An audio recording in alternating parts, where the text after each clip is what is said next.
What's going on, everybody?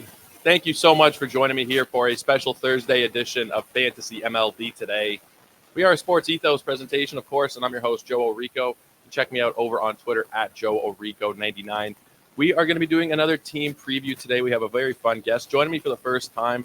He's somebody that you're probably familiar with if you have absorbed baseball media over the last decade plus. He's contributed to Fangraphs, Rotographs, The Athletic, Bleacher Report, so many different places.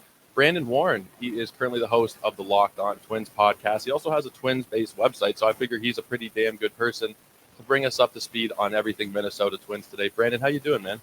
Hey, pretty good. It's a good time to be mixed up with the Twins with Joe Mauer going into the Hall of Fame. So, yeah, I'm feeling pretty good about that kind of stuff nowadays. Yeah, Joe Mauer, I was kind of surprised he got it on the first go. I mean, he's somebody that I grew up really admiring. That was right in my era of, like, when I first started following baseball. He was one of the top catchers. I figured he would get in, but I didn't think he'd get in on the first try. Is that something that surprised you? A little bit. I definitely hoped he would, but I thought that the questions of, durability, length, and that sort of thing, his peak in basically he debuted when I was 18. So, like, my entire adult life, to the point that he retired, was watching him. So he was the first player that I both rooted for and covered. So to have that, one of those players finally go into the Hall of Fame, someone whose entire career that I got to see, that was a really cool moment. I didn't cry or anything, but I definitely had a good feeling of all right, now this is what it's like to be, a fan of someone who's been elite long enough to be a Hall of Famer. Yeah, I have the same kind of feeling with Roy Halladay. I was a little bit too young to see the first part of his career, but being a Toronto guy, especially the way that everything transpired with Roy, it was really, I think I actually did probably have a couple tears when Roy was inducted on the first try. It's definitely very easy to get attached to those players that are, the face of your team for a decade plus. But always a fan of Joe Mauer as a fellow Joe, as somebody who played baseball, always a big fan of his. We are going to break down the current day Twins, the modern day Twins today. And they're a little bit of a sore spot for me because they knocked out my Blue Jays in the first round of the playoffs. The Blue Jays did not deserve to move on. The Twins absolutely did. And we are going to start to break it down here. And we're going to start at the top of the order, as I usually do with these team previews. We start with the lineup, and then we start to move over into the pitchers. Edouard Julien is projected as a leadoff hitter, starting off with a Canadian. He had a pretty damn good debut last year. 109 games, 16 homers, batted .263, gets on base a hell of a lot, .381 on base percentage. What's the outlook for Edouard Julien this season? I know there's been some concern about his defense, but I think generally speaking, somebody with that high of an on-base percentage, what he's done offensively, he's going to be in the lineup. I know there's been some concern that I've heard that maybe he doesn't play if the defense isn't up to scratch, but I think he's going to be a full-time player at the top of this order. Do you agree? Yeah, full steam ahead. If the Twins were to add anybody to help at the top of the order, it would not displace him. Somebody that I've been watching for that you'd be intimately familiar with is Brandon Belt, because if the Twins want a little more first base insurance on Alex Kirilloff, who I assume we'll talk about in a little bit, that would be the way to go. But I can't think of a better player for him to look up to, Edouard Julien, than Brandon Belt. Great on-base guy, some thump, but not going to be known for that as a calling card. Julian's defense got a lot better down the stretch. He went from, hold your breath every time a ball's hit to him at second to, all right, he's going to make some nice plays. And I don't know if his future will be at second base or if it'll be at first base or DH. DH might open up with hopefully Byron Buxton being healthy, but he's going to be right there at the top of the order. And if he stays healthy, I love what he's capable of. And then, as people may see, 31.4% strikeout rate. I expect that to go down as he gets better at, learning the zone, but also commanding it just a little better. I don't think he's going to strike out anywhere close to that high next year. Yeah, could definitely see him getting down to where he was generally in the minors, 24 kind of percent, 25%. Yep. What do you think of the projections that we're seeing from ATC and Steamer? They're calling for about 17 homers, about 8 stolen bases, about a .250 batting average. Does that seem about right to you? I don't like the slugging percentage, but everything else is kind of good. And, I know 366 weighted on base, they're skewing a little lower to as expected and maybe even a little lower than that. There's certainly something to be said for a quote unquote sophomore slump, and it could happen. But of the projections that I would be making, if I were to make them myself, Julien feels far more stable than some of the other guys in his spot in terms of experience. Yeah, and I think if you're looking at the games played as well, they're kind of expecting him to sit out 30, 40 some odd games. Right. If you want to just say he's going to probably play 140 some odd games, you can adjust those yourself and say he's probably a 20 and 10 guy. I don't think that would surprise anybody. We saw him steal double-digit bases a couple times in the minor leagues. 2021, he stole 34 bases in the minor leagues. He's definitely somebody that can get into the double digits. We saw 136 WRC plus. There's a lot to really like from Edouard Julien. He's not a terribly expensive player either. If you're talking early ADP, he is currently going. I have to scroll down for him. Where is Edouard Julien? 214. Wow. So you're not really paying up for him. That's early NFBC drafts. I think you can kind of take a chance on him there. Second base isn't the deepest position. You're getting somebody who's going to be on base a lot, scoring probably a lot.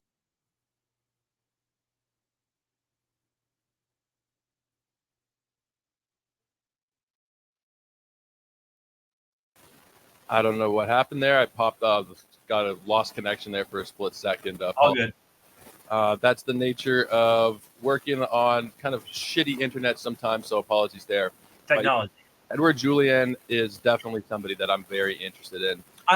A lot will depend on, too, like, he has appeal both in OBP and non-OBP because he's going to give you uncommon power speed combination for a lot of positions, but second base, it's really hard to get even a 15 and 15, a 20 and 20 would be insane. So I just think he's a really unique talent, and it's kind of funny that he replaced Luis Arraez as kind of like their top of the order guys who have very distinct profiles that are different, but they do a lot of similar things for a team in terms of like starting or igniting an offense. Yeah, absolutely. I'm there with you 100%. Royce Lewis is somebody that's been very polarizing because, well, first of all, from a fantasy point of view, he's very expensive. He's going in the first 3 or 4 rounds. People are kind of dreaming on a full season after what we saw over 58 games last year. A 155 WRC plus is pretty damn good. Obviously, 15 homers, 6 stolen bases over just the 58 games. I don't think we're really that worried about the skills. It's more about, is he going to stay on the field? And I don't know if we were really going to be able to answer that. What is your confidence that we're going to see a full season from Royce Lewis, or at least a mostly full season like the projections are calling for? Yeah, it's hard. But the things that have hurt him before, he slipped on ice in Dallas, Texas for his first ACL. I mean, just imagine that sentence, slipping on ice in Texas. It was that crazy ice storm where their governor actually got in a bunch of hot water for like dipping. He got out of there, tried to go to Cabo or something and got into trouble. But and then playing center field, which I don't think is going to happen again. So as much as I understand that, I would dream on it just because I don't know, he's just so likable. And that's a really hard thing to do when you know these guys and to like try then convey their fantasy value and try not to like overvalue them because, he's just a tremendous personality. He's great in the community and all that. But as far as a player, the only thing outside of injuries is that, he's got a lot of moving parts. And that's kind of been the thing about his swing all along was he was going to be more toolsy than polished. But honestly, if toolsy gets you to 155 weighted runs created plus in half a season of plate appearances or a little bit less, and you're striking out less than a quarter at a time, I'm going to take that, and I'm gonna run with it, and especially too because I don't know what his position eligibility is moving forward, but he's going to give you value in spots where you're always seeking that little bit of oomph. Right now, he's just third base eligible. He had 49 games at third. One time he was at short last year, so he'll start the year just as third base eligible.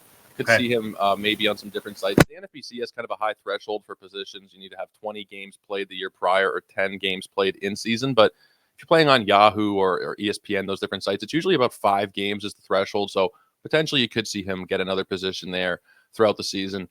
I think if it's just health that is the concern, then you will take a chance. And I've had this kind of conversation myself with like Tyler Glass now and those types of players. Do you invest in the skills and just kind of hope that things turn right? Jazz Chisholm is another one.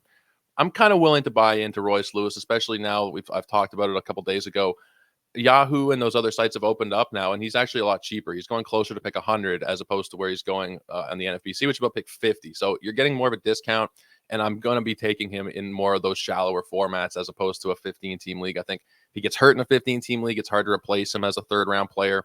In those 10s and 12s, Royce Lewis is exactly the kind of player I think that we should be targeting.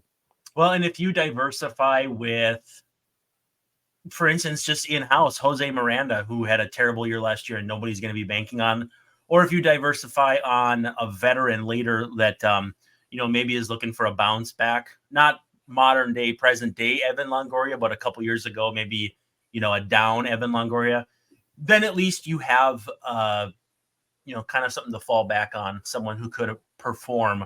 And so it just kind of comes down to strategy. I've always kind of liked younger players, and it's probably been to my peril because I like to dream on their potential. But if you mix them with veterans coming off down years that you think might have a nice rebound, you can get some really good results if things break right for you. Yeah, there's guys like the Arenados of the world, the Manny Machados, who didn't have the greatest seasons in 2023. You can kind of pair some more safe older guys like Brandon's talking about with some of those younger players, and you don't take all the risk on your team. Now, here's somebody that I am super bought in on. I've done about 5 drafts. I think I have him on 3 teams so far. That's Jorge Polanco. A whole season of Jorge Polanco should be able to give you 25 plus homers, probably 10 steals, a pretty good batting average. I'm a huge fan of Jorge Polanco. Are you interested in Jorge Polanco this season from a fantasy point of view, real life? Do you think we're going to be able to see him stay on the field, give you kind of something similar to 2021 again? Is that possible? He's steady, and he's not going to be flashy, but I mean, he was the all-star starter at shortstop in 2019. And I think if you think of an all-star starter in any given year in any given league, that's a player you'd think is a pretty good, stud. And for whatever reason, good in 21, 2022 and 23, a little bit less good, but still solid. Depending on league type, I mean, I'm in ones with linear weights and that sort of thing where a complete package player like this is surprisingly valuable. He's a tremendous player, still not particularly old. And, the question is going to be, how are they going to shake out playing time between him and Julian and Kirilloff? Because, Julian can play second, he can play a little first. Polanco played third in the postseason, but that was because Lewis was dinged up. They have a lot of players and then a lot of spots and more players than spots. But I think Polanco, if he's not traded for a pitcher, should be right in the thick of things, near the top of that order. Sometimes he hits cleanup, a more power spot, but Rocco Baldelli's not as traditional with his lineups as far as you got to have a power guy in the cleanup spot. If guys keep the chains moving, that's good for him too. Yeah. And if you buy into the projections, I tend to buy into projections, not fully, but if you look at what ATC is projecting over 125 games, 21 homers, 6 steals, and a 250 average, let's say he gets into 140 games like the other systems are calling, you're probably looking at a 25-10 season from Jorge Polanco. And again, he's not terribly expensive. He's going to pick 260 this season. People are kind of forgetting about what he is capable of. So yeah. I think at that point, you take the chance. And I think it depends where you're playing, but he is somebody that could have multi-position eligibility between second and third, depending on your platform. And the only down year he has in the last 5 is 2020, which was a weird year for everybody. Yeah, if you look at the per game stats this year, 14 homers in 80 games, that's nearly a 30 homer pace. You're looking at almost a 10 steal pace. There's a lot to like with Jorge Polanco, and I think people have kind of forgotten about him because of the last couple seasons, but if he's able to give you even 80-90% of what he did in 2021, you're going to be very, very happy with him. Yeah, no question about it. I definitely agree with that. Carlos Correa is an interesting one. I think the bloom is off the rose for fantasy purposes to some degree, especially if that batting average isn't able to get back. I've never been a huge Correa guy from a fantasy point of view. I just don't think he does enough. I don't think there's enough power. There's no speed. I'm not huge on him from a fantasy point of view, but the price is certainly right if you want to try and buy back in. 257 is the early ADP on him. What are your thoughts on Correa? Are we going to see a bounce back here in year 3? Yeah, he's more real life. Well, I guess not even real life good after how last year went, but his value is more obvious in real life baseball than fantasy. Yeah, with the defense and that sort of thing. So if you're going to go that route, you have to hope he kind of sneaks back toward that 2022 Minnesota thing. But it all depends on the health of his ankle. Is he 140 weighted runs created plus? Is he a 90 weighted runs created plus? Is he somewhere in between? That's the $1 million question, and is going to be a big boom or bust proposition for whoever opts to grab him. Now, the further back that he gets, the less risky it is. But if shortstop isn't as deep as you hope for, someone might take the plunge a little earlier than you're comfortable with. But the problem is the outcome range is so big. 291 average in 2022, 230 in 2023. Are you getting 2022, 2023, somewhere in between? It's tricky. I like him as a player. I'm glad he's a Twin, but it might want him to be someone else's problem in fantasy baseball. Yeah, I'm there with you on that front. I think the price is low enough where if you do believe you can buy back in, his about round 17 in a 15-team league, so it's not going to cost you so much if he doesn't bounce back. I think the batting average will come back up a little bit. If you just look at the batting average on balls in play that he has going back to 2019, it's always over 300, usually well over 300.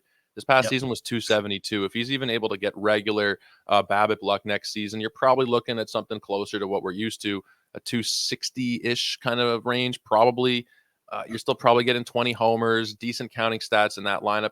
He's not a terrible investment, I don't think, but I think I probably would agree with you that I'd rather have somebody who's more stable at the position and not have to pray for a bounce back, even though I think he likely will bounce back to some degree. He's getting a little bit older. He's still on the right side of 30, which is kind of surprising. Carlos Correa has been around a long time, but the fact that he came up at 20 years old, he's still 29. So he's not like past it or anything. I'm starting to worry a little bit that maybe we're going to see even more decline next year. I really don't know. He's a tricky player to analyze for sure. Yeah, no question about it. And again, like he showed how he can hit 230 and still provide positive value to a team. Yeah. Just that's not that sexy, which again, if you come up big in the postseason and he made a couple really nice defensive plays, a lot of that's forgiven after a tough regular season. Yeah, I'm there. I'm there with you. I like him. I think you got to be kind of cautious and maybe take him as your second shortstop, not as your first, not as somebody in a starting lineup role for you. Max Kepler is somebody I think is also very interesting. Not expensive at all this season at 277. You're getting nice power from him, 20 plus homers. You're going to get probably a handful of steals. Last year we saw a really good batting average from Max Kepler as well. What's your outlook on him for 2024?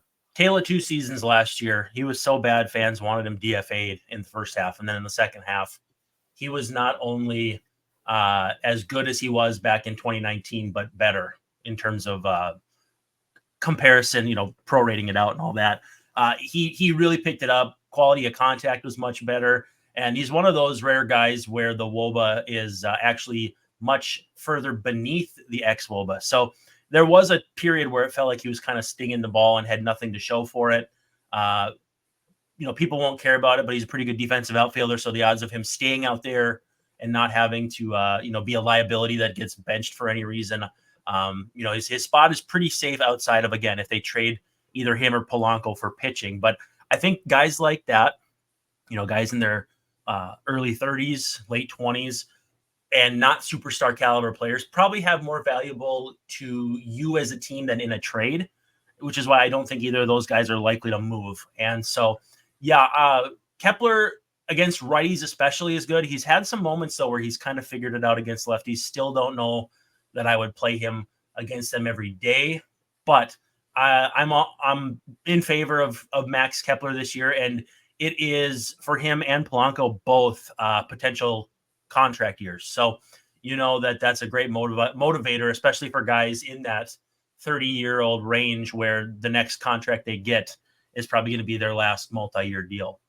Yeah, totally fair. I think Kepler, like you said, if he's able to stay there, you're getting, and even if he does get traded, I feel like Max Kepler likely would be a starter. It really depends where he'd go, of course, but you're probably, regardless of location, getting 20 plus homers, a couple of steals. If he were traded to the Yankees, he's going to absolutely annihilate the baseball.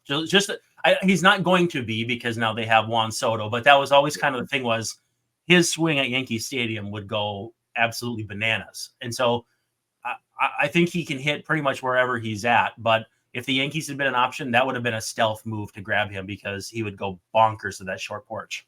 Yeah, 30 homers probably would come very easily to him. We've seen it in the past. It was 2019 when everybody was kind of hitting unrealistic numbers, but we've seen it even, this season, 24 homers in 130 games. He's still got 30 home run pop, absolutely. And for me, he's a source of late power. If you're not somebody who has taken a very powerful lineup in your draft, you get to the late 200s, you need 20 plus homers.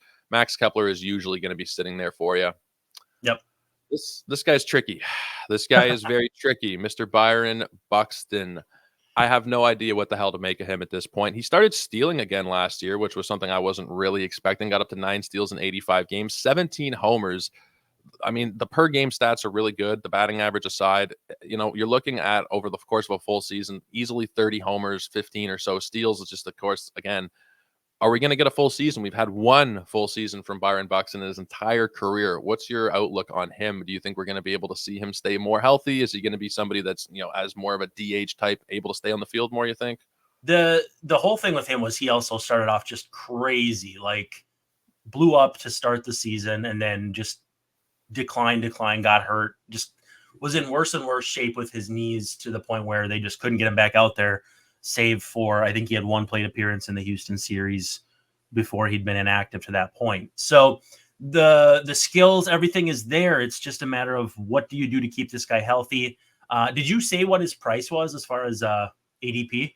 Byron Buxton, it's pretty depressed. And also another point is that he is a utility-only player. He does not have a position right now. 284 in January drafts between a range of 241 and the maximum pick is 364. He is really getting forgotten about. Yeah, I mean, I'm all over that. And again, it's me being, kind of wish casting that he would stay healthy. But at that level of investment, it could be a guy who never sees the light of day, someone who got DFA'd on opening day and never plays again. You wouldn't be upset that you spent that pick.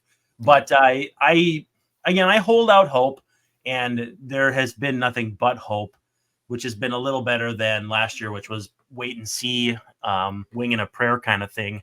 So I'm enthused, I'm encouraged, but again, it's going to be tough to imagine him, doing, being a batting average contributor, being a contributor in OBP. He's going to pound the crap out of the ball. He might steal some bases. And, if he can get center field eligibility back, which we're hoping for, that is a huge boost. But if you draft him at his utility only price, you don't have much to lose, I think.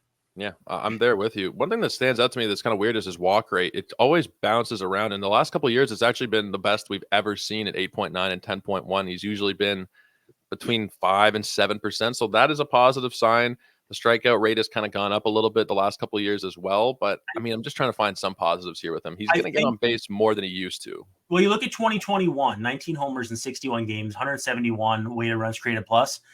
I think what he's gotten in some respects is the respect walks. So the spike rate of walks from respect, pitching around him. Right. But also he has done a little better job. And I don't know if the stats will bear this out. This is more of an eye test thing. He's not been as susceptible to like 0-2 sliders way off the plate and digging himself into as many deep holes in counts. His count leverage, at least to me, has been better. He's not starting. It doesn't feel like he's starting plate appearances 0-2 like he did early at times in his career. And, he's really turned a corner in a lot of ways. Now he just needs to turn it in the last way, which is to be on the field, 100 times, which would be a leap from last year, which was only 85. And he, like you said, one full season of 100 plus. Be nice to put a second one together. Yeah, even if it is just 110 or something, you'll take that, especially at cost. You might get 30 homers and 10 steals in 110 games. Utility kind of sucks, but you figure it out at that point. You might gain eligibility throughout the season. Even if he doesn't, if you're getting that kind of production, you'll find a way to start him, even if it's in the utility spot. Yeah, swapping and out and all that. I mean, it'll be obviously more beneficial in daily lineups than weekly, but that sort of thing. I'm in at the price. I'm not going to expect miracles, but if it pans out, it doesn't. It's also he's going in a range where he's very droppable if he doesn't. Matt Wallner's gotten a lot of talk on fantasy Twitter in the last couple of days. People are kind of discovering him a little bit. He had a pretty damn good season himself last year in 76 games, 14 homers. He stole a couple bases. It was a 144 WRC plus from Wallner. Is he going to break out this season like a lot of people are predicting? I don't know. And the reason I don't know is because as much as I want to say it, he's a Minnesota boy and all that good stuff. But there's a lot of swing and miss, and it's just a boom or bust profile. I mean, it's Joey Gallo. It's the Joey Gallo profile with not as good defense. Now, with that said, he hit 249 last year. Joey Gallo couldn't dream of hitting 249. So it's not apples to apples. It's more like apples to, like, I don't know, if you cross an apple and a pear, an Asian pear if you've ever had one of those. So it's not the same, but it's similar. And at the same time, though, like there's really no reason to bet against him because the biggest thing that would get in his way is if Trevor Larnach got to take over left field first and have a strong start to the season. And right now, he has soundly defeated Larnach in on-field production to this point in their careers. And certainly, it doesn't hurt to have both those guys in your corner. I just don't know that you could go to Larnach ahead of Wallner. So Wallner's going to get the first shot. But with what we've seen from his profile, if he starts April on a 4 for 44 or something like that, he could fade into the back a little bit like Jose Miranda did last year. I think we had a lot of high expectations for Jose Miranda. He didn't play well. Then he screwed up his shoulder, and it was just that was it. So as much as Wallner's numbers, like if you didn't watch him last year and you kind of look at the numbers, you're like, holy smokes, people should talk about this guy. His WOBA and his expected WOBA right in line with each other. He hits the crap out of the ball. There's something there, but it's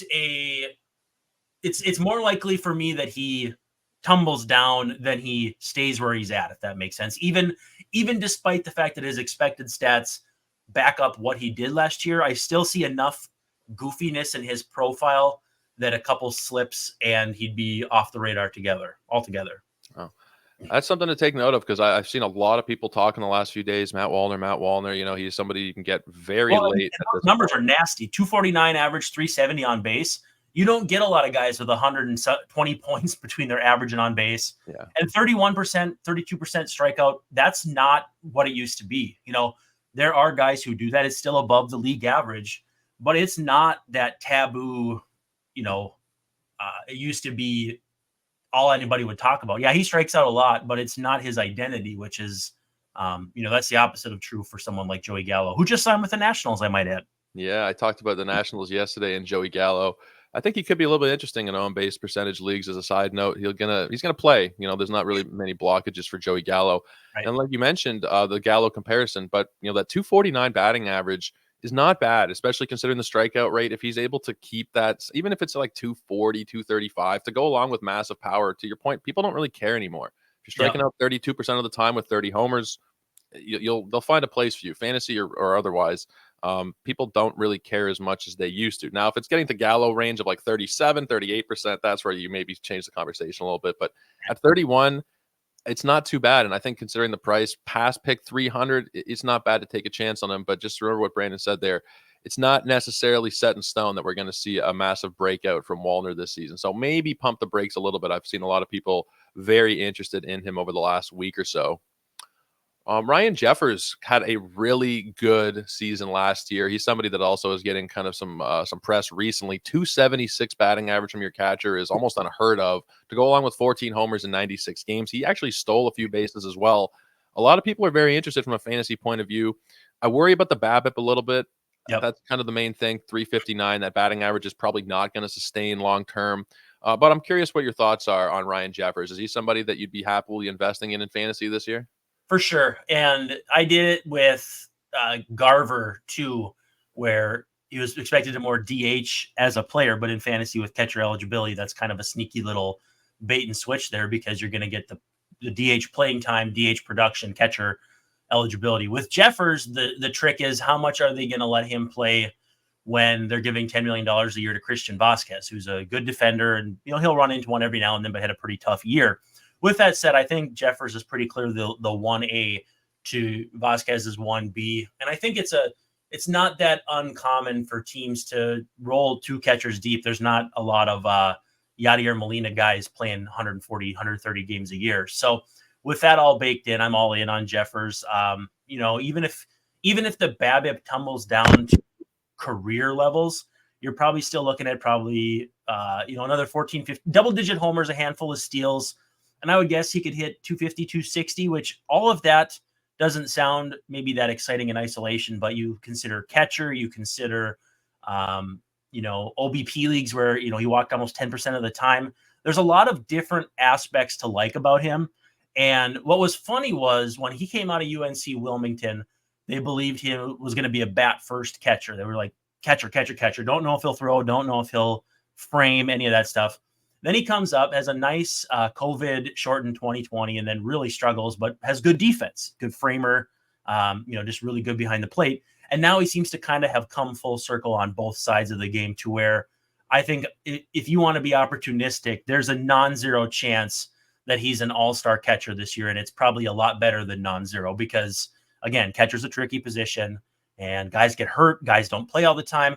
I'm all in on Jeffers. I'm a big fan. And to imagine to have a guy like that hitting 7th or 8th in your lineup is it's crazy. It's a deep lineup. It really is. It is a deeper lineup than I'd anticipated for sure. And Jeffers just adds to that. I think you're onto something there. He could easily end up as a starting catcher for the American League in the All-Star game.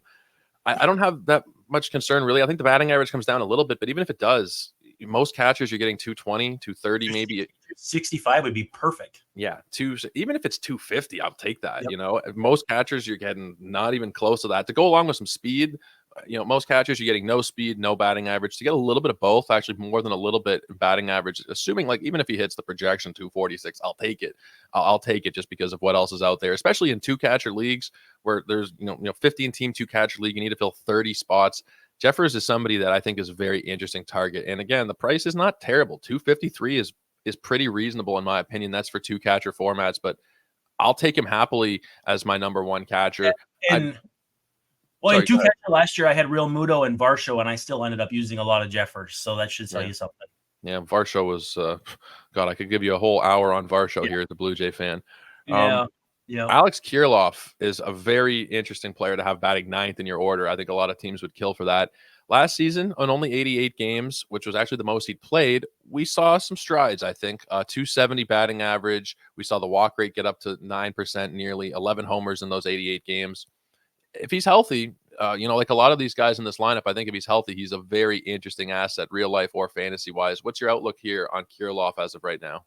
Yeah, I don't think people are aware of how deep this team is to the point where, like, Jose Miranda right now is not projected to be anything more than just on the roster. And he's a pretty well-regarded prospect. He's a pretty well-regarded player for how he played a couple years ago. And so where that depth comes into play, like you said, is Alex Kirilloff hitting near the bottom of the order for a guy who, 120 weighted runs created plus and projected to hit 9th or 8th or whatever, depending on lefty, righty, and all that. But if he can keep the wrist healthy, and I think playing first base full time, which it appears is going to be the case, or first base DH, there's really no reason for me to believe that this is anything more than just a stepping stone. I know the projections say, maybe he can repeat it, but there's just so much to like in his profile.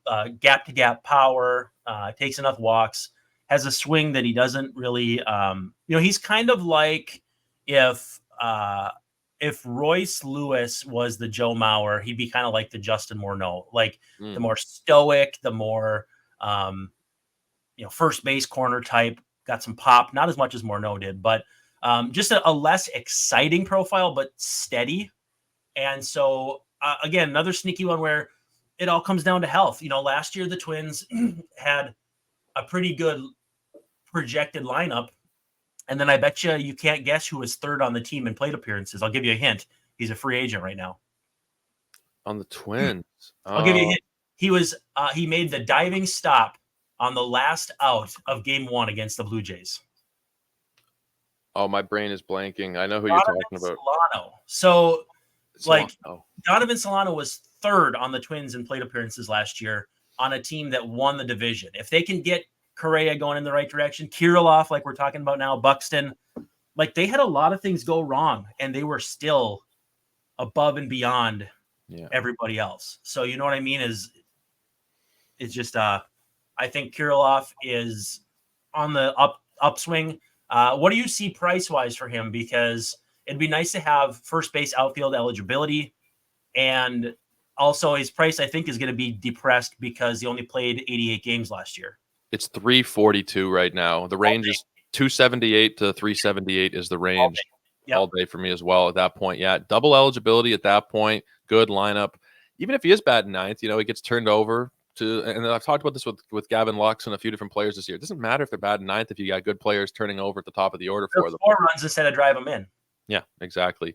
No problem taking Kirilloff where he's going. Hope we can finally see a full healthy season from him, because it's been a couple years in the making now where we've been kind of hoping for a full season, and I'm hoping that it really is this season. Now, in terms of the guys who are projected to be on the bench, I don't think there's too much of an interest for fantasy. Any interest in Will? I mean, maybe Willie Castro because of the speed, but do you have any interest in these four guys here? Not really. I think Willie kind of peaked last year, and again, he's kind of like the cult hero in Minnesota. Minnesota's had a few different guys like that. Nick Punto was one. Lou Ford was another. We kind of gravitate toward like the scrappy underdog. And so Castro literally only made the team last year because there was an injury that cropped up late in spring training, and he ended up being terrific. I think he stole 30 bags or something close to it, and had a nice, a solid triple slash for a utility guy.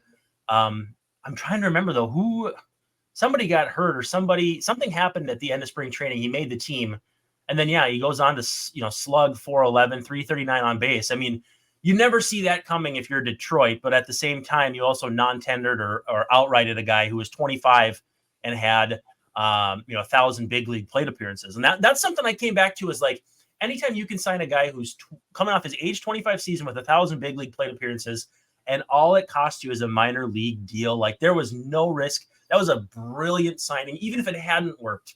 That's the exact kind of guy you should target. And then, Nick Gordon ends up breaking a foot, and basically he just stepped into that role and was Willie Ballgame, and he was terrific. But I don't think you can count on 400 plate appearances again, because the infield is crowded. And I still think they want Buxton to play center, which is where Castro did get a fair amount of his playtime. He did, though, become a better corner outfielder, because there's a play that I can recall at Target Field when he was with the Tigers where he just absolutely botched it. And left field is not that difficult in Minnesota. Right field is tougher because of the overhang and the limestone and all that. And it just looked horrible. And I'm thinking, oh, man, they better keep this guy in the infield. His outfield defense actually turned a corner, and he looked pretty good last year. I wouldn't say he's a Gold Glover or anything. But as far as value, if you want cheap steals, and maybe he won't be cheap because of the way last year looked compared to what his role is going to be this year. But I think he could pretty easily swipe 20 bags as a reserve. It's just a matter of if you can find, a day-to-day lineup to sneak him into or something like that. He's interesting because he's not as cheap as some of the other guys like Wallner and Kirilloff. 303 is the ADP, but you're getting third base and outfield eligibility, which is kind of a rare combo. You don't usually see that. And, Chris Bryant style. Yeah. And if you look at the projections, I mean, 9 homers, 33. Oh, no, that was last year's stats. The projections for him are... Yeah, they switched it on you. You had it at 2023, and then they switched it. Yeah, that's weird. But 11 homers, 21 stolen bases with a 250 average is what they're projecting. 394 slugging for him coming off last year, which was kind of an outlier. I'd take it. Like a 249, 311, 394. I assume that's probably Steamer, if I'm not mistaken. There might be ATC, but either way, that's a pretty good projection for Steamer, I think it's Steamer.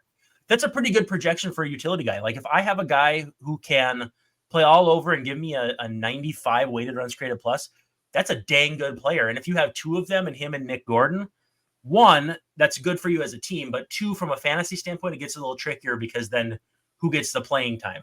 So that's where I'm maybe a little questionable is, how much could Nick Gordon siphon playing time, or could one or the other be on the move because they're redundant? But with that said, how many good players does a team need? The answer is always more. Yeah, and if Castro is able to get into, even if it's half a season's worth of games, he's not somebody that you'd be starting every week necessarily or every day, but if you need some steals in a given matchup, you're seeing it's the end of the year and you're trying to catch up in the roto category for steals, you slot him in there for a couple of weeks. Yep, I'm absolutely there with you. I think like doubling your career stolen base total in actually more than doubling, almost tripling in one season. Like it's just, that's how young players can develop. It's incredible. Yeah, and he is still young at only 26, just about 27 years old. Yep. Let's switch over to the pitching side of things. This is where it gets really interesting for me because I am somebody who I think I used to be a pitcher, so I'm always more drawn to pitchers. But Pablo Lopez, I absolutely fell in love with. The first half of the season was not ideal. The second half was incredible for him. 194 innings. You got in. Did he finish with an above 30% K rate? It was 29.2 on the K rate, but 23.2 strikeout minus walk rate. He was among the top 5 pitchers in baseball in a lot of different metrics. for next year, I'm putting together my pitcher rankings. The only pitchers I've ranked above him are Garrett Cole, Spencer Strider, and Kevin Gausman. I feel very confident in him as a top 5 starting pitcher. Where are you at right now on Pablo Lopez? I'm sure you guys are pretty happy about that trade as a side note. It's funny, actually. People were really ticked about it at first, just because, coming off a batting champion and average fans, God bless them, because they're average fans. They're not digging into it like you or I. They think like, the Triple Crown and batting titles and home run titles, like those are big deals. And they are, to be fair, they are. But if you go fast forward or now get to where we are right now, and the Marlins are like, oh, jeepers, we got to pay Arise $10 million and he's going to be a free agent soon. Meanwhile, the Twins have one of the handful of best pitchers in all of baseball, let alone the AL. They gave him a really excellent looking contract extension now, under $100 million, and he's a Twin for quite some time, into his early 30s. I mean, you can't really expect a challenge trade to go better for you. A big leaguer for a big leaguer. Hope that both teams do well in the trade. And Arise had an incredible season, won batting title on the other side of things, if I'm not mistaken. I don't remember if Acuna got there, but either way, tremendous offensive season, and Miami needed offense, and the Twins needed pitching. But I think the Twins won the trade because not only did they get Lopez, they got a couple interesting prospects who may or may not someday help them.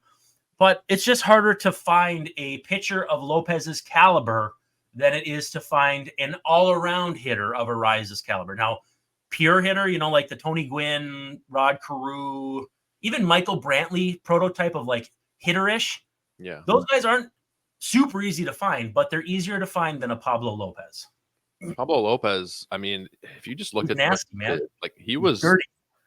He was absurdly good. If you look at leaderboards for the advanced metrics, the xFIPs, the xERAs, he's top 5 in pretty much everything.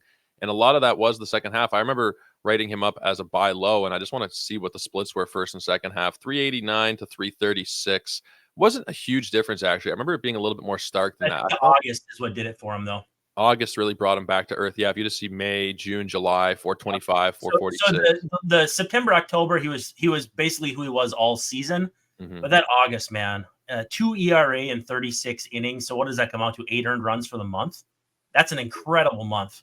And he's strikeouts. He's durable. He basically, if it hadn't been for Sonny Gray being so good, I think he would have gotten even more attention, and more so because Sonny is just more well-known. There's Vanderbilt, and he played for the Yankees. Yeah. And those aren't universal positives, but it makes him more in the public consciousness. He played for more teams, finished higher in the Cy Young award-winning balloting. And so I think even though Pablo may not actually take a big step forward because it might not still be there, he could still be a Cy Young finalist, and it would be like, whoa, people will take more notice of him this year than they did last year because there won't be Sonny Gray as kind of like a running mate for him. I thought he was honestly better than Sonny Gray last year. Sonny had the better, surface stats, the lower ERA and whatnot. But if Pablo had been the third finalist for Cy Young as opposed to Sonny Gray, I would have been fine with that personally. No questions asked. Yep, exactly. Now, there is somebody who kind of challenges for the, 1A, 1B type of moniker. I don't think to the same extent, but Joe Ryan certainly has a lot of promise, massive strikeouts, very good control, very good supporting numbers. Now, there was a stretch last year where he was giving up homers, it seemed like at a stupid rate, 4 homers, 2 homers, 2 homers, 3 homers. His home run per 9 was absurdly high. Check it by halves. I want to see the difference in halves because I wouldn't be shocked if he allowed 2 homers per 9 in the second half. It had to be close because he allowed 16 homers in the second half. It looks like, here we go. Here it is. Yeah. 2.6. Wow. Almost doubled. So he had a groin issue it was like July or August that he finally had to come clean about, which is why you see a 5.43 FIP in the second half. 366 BABIP, 148 WHIP. He just things went sideways for him, and he's a fastball guy. So he's healthy now. He went to Driveline this offseason, decided, all right, time to change up the sweeper / slider. I don't know if he's got both or if he's doing a little bit of each, but I'm expecting him to give you what his FIP said his season was like last year. So you're talking about a guy who you look at the ERA and it's almost like a jump scare because I think it's like 4.51.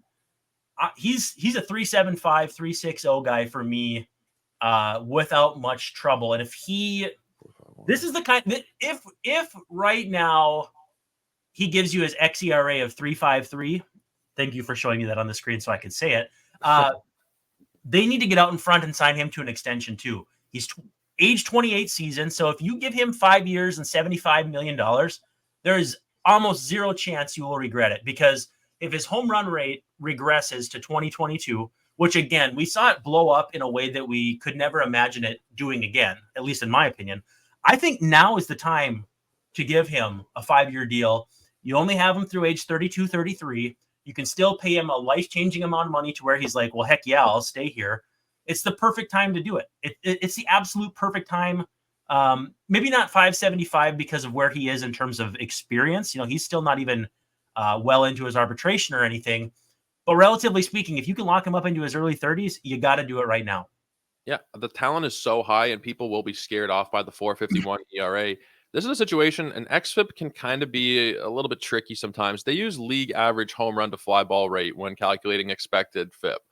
That is, I think, valuable for a guy like Ryan, who did have that unrealistic surge in home run rate. Well, So in the first half, it was 1.35, which was his rate as a rookie in 2021. Yeah, I feel like if you were to look at him and say, what do you, just you and me talking, not numbers, anything, but like, what do you think his home run rate should be or could be? If I land on 1.35, I'd be like, yeah, that's a little higher than I want, but it's totally reasonable. Anytime he's been at that rate, he's been a tremendous major league pitcher. So I have no reason to doubt that he's going to get back there, at which case buy. And I mean, buy as in go get him at his ADP, because he could be, he may not be Sonny Gray good, but he could be in that conversation for me. I mean, look at that strikeout minus walk rate, 24.3%. That's not common. It's not common to see that number. 117 whip, even with the high ERA, 117 whip. I'd be shocked if Joe Ryan finishes with an ERA above 4 this season. I think last year was just unlucky, and I would expect 3.75 or something of that nature this year. Is that fair? 3.75 or so? And all in a trade for Nelson Cruz, who took a nosedive and was never the same after Minnesota, which, I mean, at his age, obviously that's expected. But what an incredible trade. Just a tremendous trade.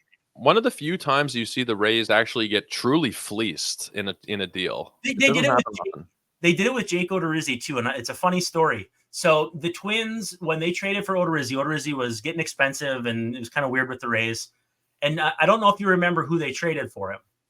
I don't. Jermaine Palacios, a shortstop prospect, solid player, whatever. And then Palacios becomes a minor league free agent at the end of the year or the year after, comes back to Minnesota. So the Twins literally lost nothing. They got Jake Odorizzi for free. And I would think you would probably be able to say Joe Ryan for free as well, more or less. Yeah. Joe Ryan, again, like I'd be a little bit surprised, but if he was somebody at the end of the year we're talking about as a top 5 or top 7 Cy Young finisher, it wouldn't shock me. You know, those strikeout minus walk numbers, it's a very basic stat to look at, but it does tell you a lot. That control to go with that high level strikeout rate. I'm a huge fan of Joe Ryan, and at an ADP of 81, I think you can get behind that. And I think that's NFBC too. If you're talking like Yahoo, people who aren't paying as much attention, I think it'll even be lower than 81 just based on that surface ERA last year. If fastball heavy gets into 10 strikeouts per 9 or 20, what is he, like 29% or something like that? If a fastball heavy approach gets you there, imagine what's quote unquote possible if you go slider. Like if you add that slider, which is so huge for so many pitchers for swinging strikes, there might be another level. And if another level for Joe Ryan is Cy Young candidate. So I'm not saying it's likely. I'm just saying we're not putting our necks on the line for something like, I'm going to be the next president of the United States. It's a lot more reasonable than that. Yeah, no, I'm there. I think that he can really, honestly, I think he might win a Cy Young at some point. I think that's totally in his range of outcomes. Doable. Yep. Bailey Ober is somebody that I've seen a lot of interest in this as well this offseason. The way that people are describing him as a cheaper version of George Kirby that you can go out and get about 100 picks later. It's hard to disagree with that assessment if you just look again at the strikeouts and walks. He doesn't have quite the same level of control as Kirby. I don't think anybody does, but 5% walk rate, very good strikeout rate. Expected numbers are good. I'm kind of in on the general premise that you can get Bailey Ober, even if he's 80-90% of George Kirby. And he's going about 100 picks later at 150, where Kirby's a top 50 player. So I'm interested in Bailey Ober. Are you thinking we can see another season like we saw from him last year again? Yeah, I mean, this is probably the first true player development success story from the Twins where they've taken a guy who, I mean, he hasn't been highly regarded at any level to this point. And then you look at his numbers and you can't deny him. Almost 300 big league innings, and he's struck out a batter per 9, walking fewer than 2 per 9. The home run rate is touchy, but he's had moments where it's been better. So you get the sense that that secret sauce is in there if you can unlock it. And but he's not bowling you over. It's 91, 92 with a fastball from a dude that's almost 7 feet tall, but he gets it on a plane where he gets some swing and miss. He gets some weak contact. And then outfield defense. If Byron Buxton comes back in center field, suddenly you're looking really good in center, really good in right. And then left, I mean, Wallner's athletic. I don't know that he's a great fielder, but he can run for his size, and he's got a good arm. It makes the outlook even rosier. Sometimes there's guys where it's just like it's blatantly obvious why you like them. They've got a big fastball or a nasty slider, or they don't give up any homers. Not the numbers and the stuff don't really add up for Ober, but that means he's doing something that we haven't really uncovered yet, whether it's tunneling or the rise or the carry on his fastball. And those are all things that the Twins are huge proponents of. So the fact that the Twins love him and are going to stick by him, even though he's not a workout dynamo warrior, tells me that they believe that this is for real. Now, is he going to give you 30 starts? That's the problem that we have. He's at 57 starts through 3 big league seasons, averaging about 20 per. So you want to pay the price of 20 per, 35 start rate. I'm a little bit, but honestly, I think it's honestly because I try and just go against the grain. When I see a bunch of people talking about the player, I try and see flaws, and I don't really see many with Bailey Ober. I think more so it's that everybody usually, I don't know, in my head, and I might be crazy. I probably am crazy. When everybody goes in on a player, I tend to go the other way, but there's really no reason to with Bailey Ober. The only concern there, like you said, is the workload. Maybe he's only able to give you 23, 27 starts like we've kind of seen. But at the price, I really don't have too much of a problem with it. Past pick 150, around pick 150. I'll take a chance there. And I do think that he is kind of like a George Kirby light, not to the same extent, but you're getting very similar numbers there at a cheaper price and maybe even on a better team. You can argue that Minnesota's a better team than Seattle at this point. Well, don't pay name value for the same product if you can. Yep. Yeah, exactly. Chris Paddock's an interesting one. I wasn't really expecting Chris Paddock to end up in Minnesota. But here he is. He's been here for a couple of years, but it's only been 27 innings pitched over the last 2 years. I don't really have any expectations for Paddock. I'm not really sure if he's going to be able to be healthy. The projections think he'll come out in relief to some extent as well. I have no idea how to assess him. Where are you at right now on Chris Paddock? Yeah, I mean, he throws the crap out of the ball, and he looked strong coming back, postseason bullpen, late season bullpen. And I don't know how much they're going to ask of him. I mean, he has some Bailey Ober to his profile in terms of the strikeouts are there, the walks are not, and then the homers are a little touchy. He maybe is a little more, though, of a ground ball type, which, when you've got – I think Royce Lewis at third is going to be a pretty good change for him as far as – he was a good shortstop. I think he'd be a really good third baseman. You got Correa at short. So your infield should be able to pick up the ball for the most part. So it'll be interesting to see. But if he can stay healthy enough to make 20-ish starts, there's some value there. The issue is the Twins need a little more than that with Gray gone. Now, Kenta Maeda also is gone. He could probably fill Kenta's shoes, but who fills Sonny's? And if Joe Ryan fills Sonny's, then who fills Joe Ryan's? So I don't know how hard they're going to push Paddock, but if they're, 27 innings the last 2 years, 108 before that. His you don't want to ramp guys up too much. So if he gives you 20 starts and 110 innings, kind of like he did in 2021 with the Padres, you're going to hope for a better ERA than the 5.07 he had that year. But I think that's about the quantity of innings. So then the hope becomes, what do the quality of those innings look like? And I'm on board. I'm in favor. But, it's just hard to know what to pay for a guy if you don't know what to expect from him durability-wise. So there's some dreaming on how healthy will he stay. But I'm thinking at a price that you'd pay for him, the risk would be worth the reward. Price right now is honestly a little bit higher than I expected at $316. It's not prohibitive at that point, but I don't know that I'd be that interested just because of the workload concerns, like you said. I don't know what the role is necessarily going to be. Is he going to start 20 games? Is he going to be kind of a hybrid starter, sixth reliever, or sixth starter, long reliever type? I'm really not 100% sure. I think the skills are very good, but he's somebody that I'm probably not going to be drafting in this year just because, well, we haven't really seen much of him in the last couple of seasons, and that's just kind of a personal thing. Do you have the list where he's at? Like, do you have the names around him? Because it's one thing to get 100 good innings from a guy, but if someone around him in those rankings is more of a stable, will be more likely to give you 30 starts, like I don't want to say like a Lance Lynn. So right in that range, Lance Lynn is right there. Yeah. Yeah. Do you want durability?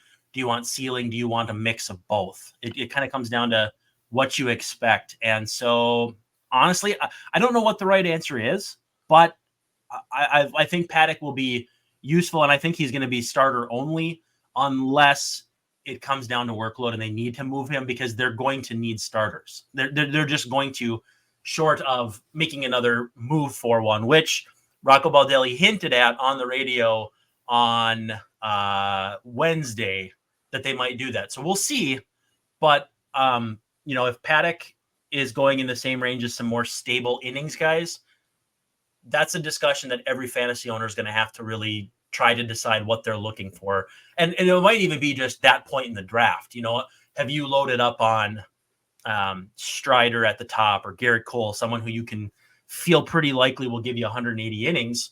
Or are you more in that 120 to 150 range where you got to maybe get some innings later? It's all going to come down to where you're at that point in the draft. And I just wanted to look at who is, like you mentioned, going right around him within about 20 picks before and after. You're looking at Lance Lynn, Luis Severino, Jamison Tyone, John Gray, Logan Allen, Frankie Montas, Sean Manaea. It's kind of a mixed bag in that range. You're not getting anything amazing at that point. You're kind of just hoping for either like a Lance Lynn bounce back, a Manaea bounce back, a healthy John Gray. There's Basically for everybody. Sorry, Lance Lynn. You're basically in the casino at that point. Are you playing high? Are you pulling a lever and betting on one or the other? It just comes down to Manaea and what will he look like moving forward in a new system, new pitching coach, and all that stuff. Because there's people who believe he's got some room to jump. I obviously loved Frankie Montas before he hurt his shoulder, but he hurt his shoulder. Shoulders are like the great Wild West, the unknown. So all those guys have things to love and things to hate. You just have to decide if Paddock has more of what you love than hate. He does for me, because I like strikeouts, no walks, and I think the home run issue can be tempered at Target Field. Just a matter of how much we're going to see out of him. That's really the main question with Paddock. Exactly. If he's healthy, he's going to pay off at that price. I don't think anybody's questioning that. Louis Varland is also going right in that range, about 20, 30 picks ahead of Chris Paddock. I'm still not fully bought in yet for right now on Varland. I think he's good, but I don't know that he's somebody I'm investing in this year. I think he might need another year or two before I'm fully interested from a fantasy point of view. What are your thoughts right now on Louis Varland? He's more likely to be like Griffin Jax, or Griffin Jax, when he was a starter, gave up a lot of homers and he just wasn't particularly good. Moved to the bullpen, threw the crap out of the ball, and now he's like their most trusted setup man ahead of Joan Duran, or at least in that conversation. I think that's where Varland's going to end up. I think they'll add a starter. He'll get bumped to the bullpen. Out of the bullpen, he was piping it at 99, 100. The home run rate got some help there. He's a player development success story too. He came out of a tiny little college, about 10 minutes from Target Field. So he's a Minnesota boy as well. In fact, his brother is also a big league pitcher who I actually almost played amateur ball with, but I missed by 1 year on our team, Gus Varland. Anyway, all that story aside, Louis went from very, very good, I think it's Division II baseball player to, he kept adding velo and and he had some pitchability metric stuff. I don't know if it's carry. I don't know if it's, different things that they like from his TrackMan data and all that stuff. But there's something there. For me, though, it's probably, if I was going to take him, it's with the idea that he would be a reliever, in which case the path to value comes from holds or saves. Probably not going to get saves. Probably good enough to get holds, but he's going to be competing with Brock Stewart. He's going to be competing with Griffin Jacks. So I like him a lot, but I just don't know if he's going to be more valuable in real life baseball than he is fantasy baseball. Yeah, I'm kind of there with you. I don't know if this is the year to invest in him. It might need another year or two to fully figure out what he's going to be and to maybe build himself up into that starter role. He'll start some games this year, but I don't know, like to your point, is he going to be somebody that's getting 25, 30? Probably not. And if he does, don't be surprised if he gets the Chris Archer treatment for it's like 4 innings. Give me your 4 best innings, and then you're out of there. We're not going to let you face the lineup 3 times. If you're looking shaky after the first time, we'll give you maybe 1 base runner at the top of the order again. He's not going to be a bulldog. He's not going to be a workhorse. But there's value in all of that if you have, if you don't need wins, but you need innings, like 4 innings at a time for 20 starts, it's something. 4 innings at a time for 25 starts, it's something. You just have to temper your expectations because he's not going to throw 150 innings. He's not going to throw 180 innings. If he throws 80 innings, they're going to be 80 good innings, but are they going to be in 20 starts or 80 relief appearances? And all of that is part of the calculus as where should you grab him, where should you slot him, and should you want him at all? Yeah, and I think just considering he is going 295, like he's going 20 picks ahead of Paddock. He's going That's high for me.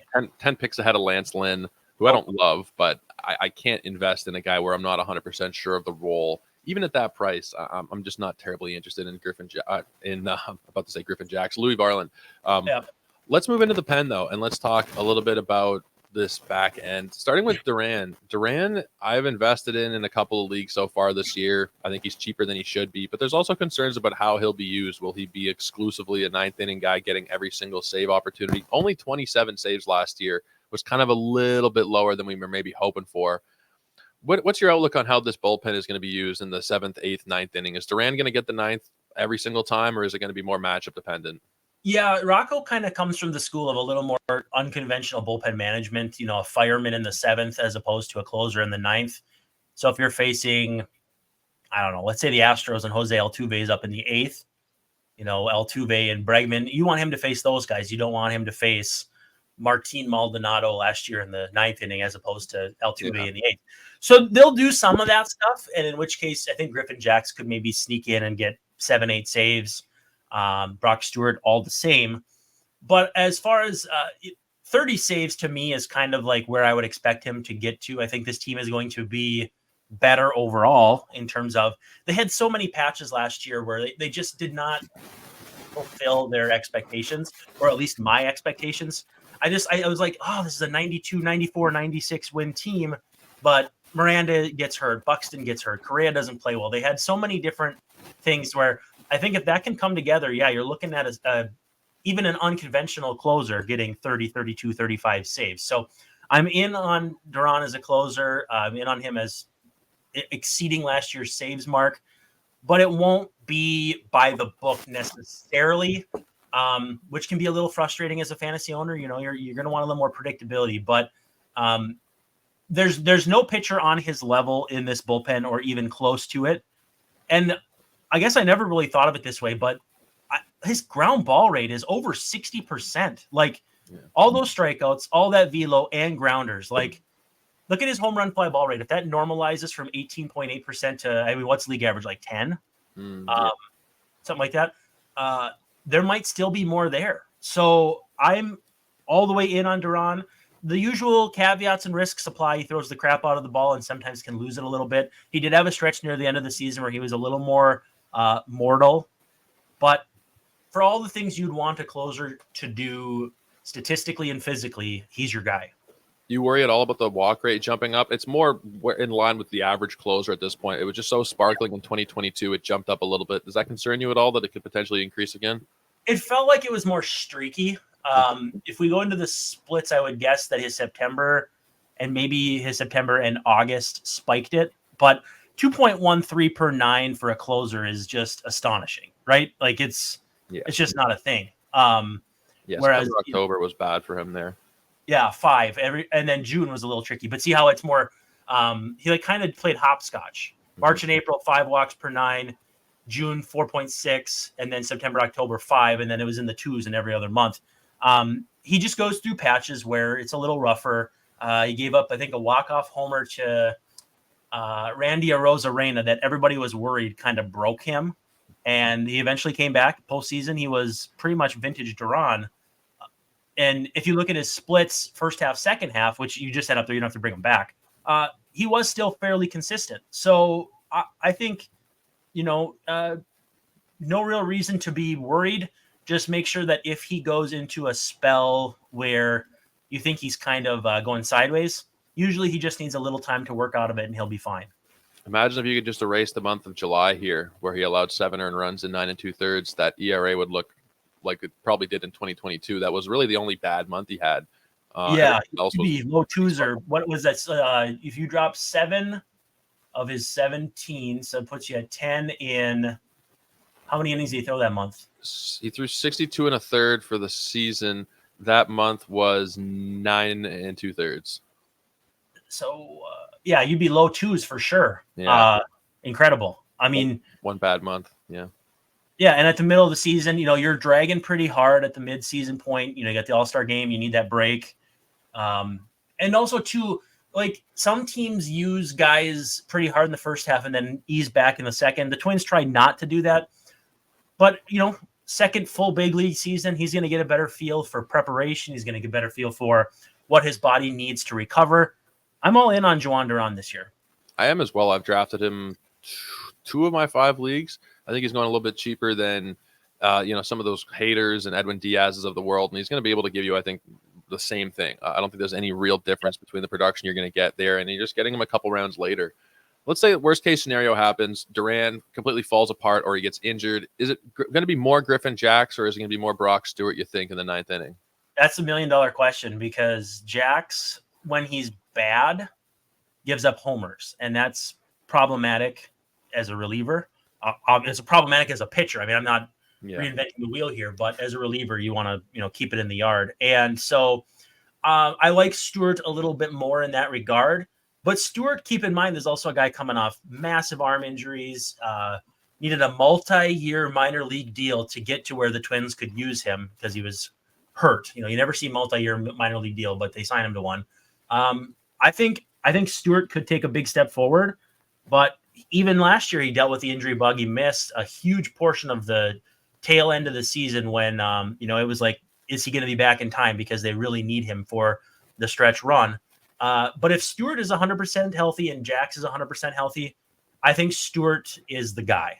I don't think it's by an overwhelming margin. And if you were to take Duran's 30 saves and redistribute them over a season to those two guys, I think you'd be looking at like 20 for Stewart and 10 for Jax. So like not an overwhelming number, but certainly the vast majority. I just think Stewart's the guy.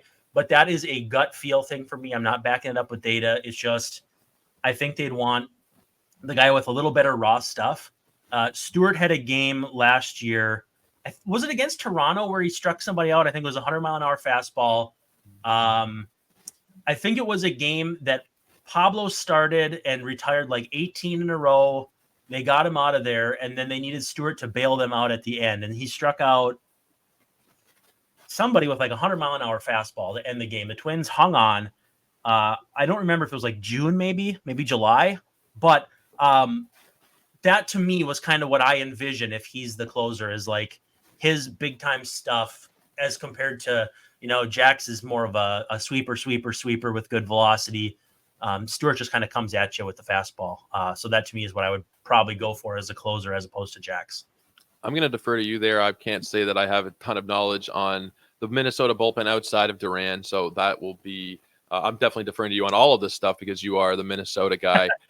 Is there anything we've missed? Is there any players that could potentially have an impact this year? Maybe any minor leaguers on the cusp of being called up that people should have their eye on this year? Don't sleep on some of the guys on the periphery of the roster. Jose Miranda was a tremendous prospect who, he needed to. He got hurt. That's what took him off the radar. He doesn't have a clear path to playing time. But if you're looking at your last pick and you're like, man, I want someone with some potential, whether it's 15 homers or a 280 batting average, that's your guy. By the way, the game that I'm thinking of was May 27th, and he struck out. Who did he strike out to end the game here? Brandon Belt with I think it was like a 100-mile-an-hour fastball. But Bo Bichette singled. The bases were runners on the corners. And so anyway, he put out a Jorge Lopez fire. So that makes sense. Pablo had a crazy game, though. I think he got 18 batters in a row or something after Bichette homered in the first inning. So my memory was not perfect, but he put out a Jorge Lopez fire. There were a lot of those last year before he got DFA'd. Yeah, those definitely did come. To your Jose Miranda point, he was somebody that was super interesting last year. He was a borderline top 100 pick. He has an injury-plagued bad season. Now he's going at 634. He's just in draft and hold type of range where if you're just playing in a regular 12-team or even a 15-teamer, he's not going to get drafted. But if you take him in a draft and hold, there's a chance that he does end up having some playing time. He's still, how old is Miranda? 26 or something? Yeah, he would be, I'm going to pull him up here. 25? 25.6 roster resource says. He'll be 26 sometime mid-season-ish. So him, Austin Martin might be a multi-position dynamo, and maybe the insurance policy in center field really came on last year. Again, sorry to scratch that Toronto itch that you have. But he finally came around last year, looked like he could be a difference maker possibly. And beyond that, other 40-man guys, if you really want to dig far down there, Emmanuel Rodriguez is like probably their best offensive prospect, but not best, but best with proximity to the major leagues.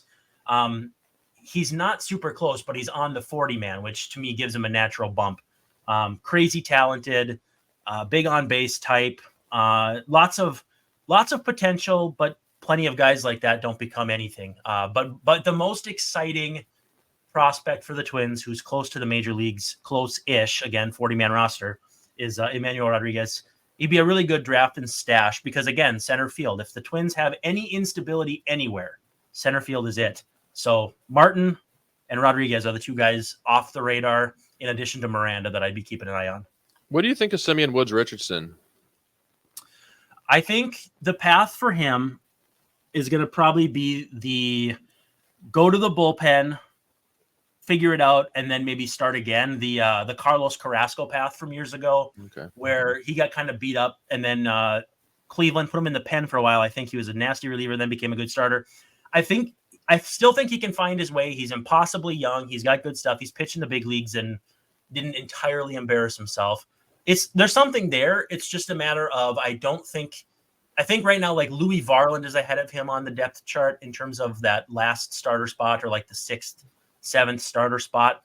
But if, with Jordan Balazovic, Canadian guy himself, they took him out of the rotation, made him a reliever. I think he's going to stay there. But I think if they did that with SWR, it would be more, hey, he finds something that allows him, a third pitch or something like that allows him to get big league hitters out. And if he finds that, he goes back to the rotation. If he doesn't, he's a reliever. And yeah, I don't know. We'll see what happens. But I think he could do something. As a Twins fan, would you undo the Barrios trade? Hypothetically, get that? No? You like the trade still? Love it, because I think the money that would have gone to Barrios is been earmarked for Correa. And I think I would rather have an everyday shortstop, even though I love Jose Barrios, and I know he had a down year and then kind of came back. The sticking point was years with the Twins. They weren't going to give him, I think he wanted 6. They were willing to go 5. He would look really good in that rotation right now. My question would be, would you undo it? No, I'm happy with it. Seeing the way that Martin and Simeon Woods Richardson look right now, it's not like they're lighting the world on fire. So I'm okay with it. They're not in the major leagues yet, even. So that's the other thing is, if they never make it, then Barrios is great. There's a big amount of they have to achieve a lot to reach Barrios's level, even relative to salary now. So I agree. I think I wouldn't be opposed to it, but I'm eager to see what Austin Martin can do. If he has any pop at all, I think he's, everybody says Ben Zobrist. He's not Ben Zobrist, but he could be a really fun multi-positional guy who teams that win have guys like that. The Dodgers always have like 4 guys, Chris Taylor, Kike Hernandez. They've always got these guys where Max Muncy, where are they going to play today? No idea. Bring all the gloves you have. Winning teams do that. And so look at the Blue Jays. They've got Kevin Biggio, who I'm not saying is a great player, but they had Whit Merrifield. Who did they sign this offseason that everybody was surprised by? It was Connor Falefa.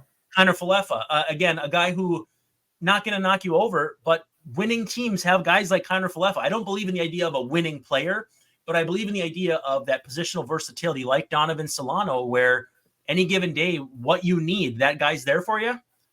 How many players of those do you want on your team? As many as you can. Yeah. Nick Gordon, Willie Castro, Austin Martin, Royce Lewis to some extent. I mean, you've got those guys. Good teams have them. It's not coincidental. Yeah, I mean, I don't love Connor Falefa, but he can play third. He won a Gold Glove playing third. He can play short. He can actually catch as well. They've got the emergency catcher scene locked down with him and Varsho. And somebody was saying, or actually, I said they should sign Eduardo Escobar and really go for the aesthetic of we have all of the utility infielders who were at one time an emergency catcher, because Escobar was the emergency catcher for the Twins back in like 2017, 2018. I'd forgotten that. Brandon, I think we've covered it in extreme depth here. We've gotten every single player that we've covered for fantasy relevance, even guys that probably won't be relevant this year. We've given a good overview, I think. I really appreciate you taking the time to come on today. It's been a good time. Yeah, no question about it. I love doing it, and it's fun to do it outside of my usual purview or whatever, because I've talked to Minnesota crowds, I've talked to national crowds via rotographs and stuff. So it's fun to kind of scratch those different itches, because people listening to Locked On Twins every day know a whole lot about Austin Martin, and a whole lot about Austin Martin, but the baseball fandom at large may not be prepared for him to come up and play center field for 120 games for the Twins if Byron Buxton gets hurt. Yeah. I want to give you a chance to just tell everybody where your work can be found, everything you have going on right now that you'd like to plug. Well, it's funny, when I start the show, I tell people they can unfollow me on Twitter at Brandon_WARNE, because I know I'm a giant pain in the butt on there. But Locked On Twins, wherever you get your podcasts, and then Access Twins on Substack is where I try to post as much of my stuff. I haven't been good about it lately, but I did recently add a partner to that, Dave Brown, Hall of Fame voter, former national reporter, who has been my co-host as well. And we're working on some things. We're having a lot of fun. We have very similar senses of humor. So if you want to hear me talk for 30 minutes a day with Dave Brown, Locked On Twins is the way to go.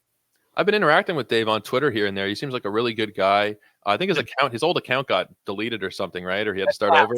He's so I've been trying to do giveaways to build up his following again. We're getting him close to 1,000 followers. He was down in the 400s when he started joining me on the show. So I'm doing my best. He had like probably 6,000 or 7,000 on the old one, but A++ guy. Don't tell him I said that, because I don't want him to get a big head, because he already has a big enough head.